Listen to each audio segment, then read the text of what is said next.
শিক্ষাৰ্থীসকল, আজি আলোচনা কৰিবলগীয়া পাঠটোৰ নাম হৈছে ভঠেলি। ভঠেলি হৈছে কামৰূপ অঞ্চলত বহাগ মাহত পতা এটা উৎসৱ। এতিয়া এই ভঠেলি উৎসৱৰ বিষয়ে কিছু কথা জানো আহাচোন। বিদ্যুৎ আৰু প্ৰদ্যুৎ দুয়ো ভাল বন্ধু। বিদ্যুতৰ ঘৰ শিৱসাগৰত আৰু প্ৰদ্যুতৰ ঘৰ নলবাৰীত। দুয়োজনেই গুৱাহাটীত থকা নিজৰ নিজৰ মোমায়েকৰ ঘৰত থাকি তাৰেই এখন স্থানীয় বিদ্যালয়ত অধ্যয়ন কৰি আছে। যোৱাবাৰ বহাগ বিহুত প্ৰদ্যুৎ বিদ্যুতৰ লগত তাৰ শিৱসাগৰৰ ঘৰলৈ গৈছিল। তেতিয়াই ঠিক হৈছিল যে পাছৰবাৰ বহাগ বিহুত বিদ্যুৎ প্ৰদ্যুতৰ ঘৰলৈ যাব। বহাগ বিহু কাষ চাপি অহাৰ লগে লগে বিদ্যুতৰ মনত বৰ আনন্দ লাগিল, কাৰণ সি প্ৰদ্যুৎহঁতৰ গাঁৱত হ'বলগীয়া ভঠেলি উৎসৱত ভাগ ল'ব। সি ভঠেলি উৎসৱত কেতিয়াও ভাগ লোৱা নাই, সেয়েহে তাৰ বৰ উৎসাহ। কথামতেই দুয়ো প্ৰদ্যুতৰ মোমায়েকৰ পৰিয়ালটোৰ লগত নলবাৰীলৈ গ'ল। প্ৰদ্যুৎহঁতৰ গাঁওখনৰ নাম হৈছে সুন্দৰপুৰ। গাঁওখনৰ ধুনীয়া পৰিৱেশ দেখি বিদ্যুতৰ মন প্ৰাণ ভৰি গ'ল। তাৰ পিছত ঘৰ পাই হাত মুখ ধুই চাহ জলপান খাই ল'লে আৰু দেউতাকৰ লগত সিহঁতৰ চৰা ঘৰতে বহিল। দেউতাকৰ লগত কথা পাতি থকাৰ মাজতে বিদ্যুতে তেখেতক ক'লে, খুৰাদেউ, ভঠেলি উৎসৱৰ বিষয়ে মোক অলপ কওকচোন। মই এই উৎসৱ কেতিয়াও দেখা নাই। তেতিয়া দেউতাকে ক'লে, শুনা তেনেহ'লে। ভঠেলি কামৰূপী গঞা ৰাইজে পালন কৰা এটা লোক উৎসৱ। বহাগ মাহৰ ভিতৰতে কামৰূপ জিলাৰ বেলেগ বেলেগ ঠাইত এদিনীয়াকৈ এই উৎসৱ পালন কৰা হয়। তেনেতে প্ৰদ্যুৎ সোমাই আহি ক'লে যে দেউতা আৰু নক'ব। সকলোবোৰ কথা যদি এতিয়াই জানি লোৱা, উৎসৱৰ দিনা কি নতুনকৈ চাবা, এই বুলি প্ৰদ্যুতে বিদ্যুতক ক'লে। দেউতাকেও প্ৰদ্যুতৰ কথাত হয়ভৰ দিলে আৰু দুয়োকে কেৰম খেলিবলৈ যাবলৈ ক'লে।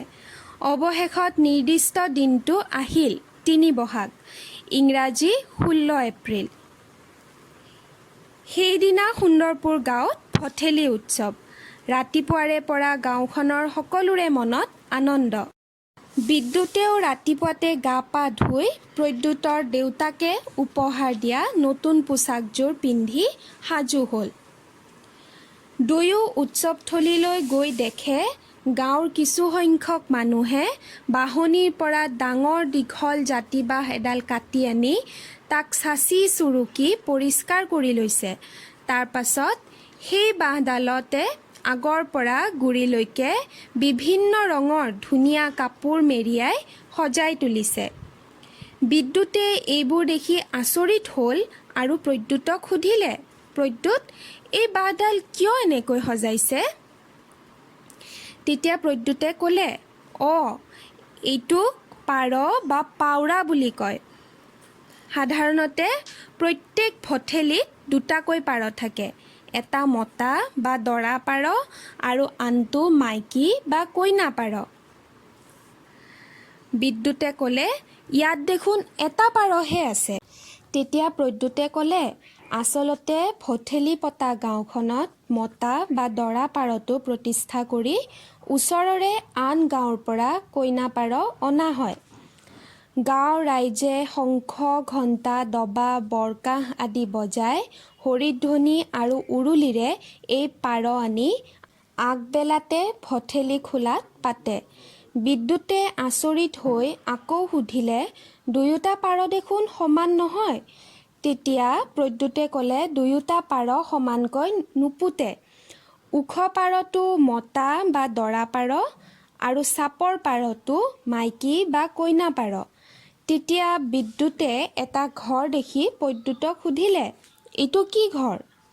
প্ৰদ্যুতে তেতিয়া বিদ্যুতক বুজাই ক'লে যে এইটো ঘৰক ভঠেলি ঘৰ বোলে। ইয়াত মাহ, প্ৰসাদ, ফল মূল আদি আগবঢ়াই গাঁওবাসীয়ে নাম কীৰ্তন কৰে। নিজৰ সামৰ্থ্য অনুযায়ী পইচা দি সকলোৱে ভক্তিভাৱে সেৱা কৰে। ইতিমধ্যে ভঠেলিথলীলৈ বহুত মানুহৰ সমাগম হ'ল। এনেদৰে দিনটো আনন্দৰ মাজেৰে পাৰ হোৱাৰ পিছত সন্ধিয়া হোৱাৰ লগে লগে ভঠেলিথলীৰ পৰা মানুহবোৰ যাবলৈ ধৰিলে। এনেতে এজাক ডেকা ল'ৰাই হাতত লাঠি একোডাল লৈ এটি বিশেষ ধৰণৰ গীত গাই গাই ভঠেলি ঘৰটোৰ চাৰিওফালে ঘূৰিবলৈ ধৰিলে আৰু শেষত ঘৰটো কোবাই ভাঙি তাৰ পৰা ধনখিনি উলিয়াই ল'লে।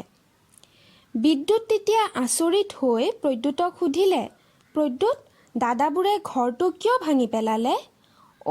সেয়া ভঠেলি ভাঙিছে, এতিয়া পাৰকেইটা উঠাই লৈ যাব বুলি প্ৰদ্যুতে উত্তৰ দিলে। তাৰ পিছত প্ৰদ্যুৎ আৰু বিদ্যুৎ দুয়ো ঘৰলৈ গ'ল। বিদ্যুতৰ মনটো বৰ ভাল লাগি আছে। এক নতুন অভিজ্ঞতা আৰু বুজাব নোৱাৰা আনন্দই তাৰ মনটো ভৰাই তুলিছে।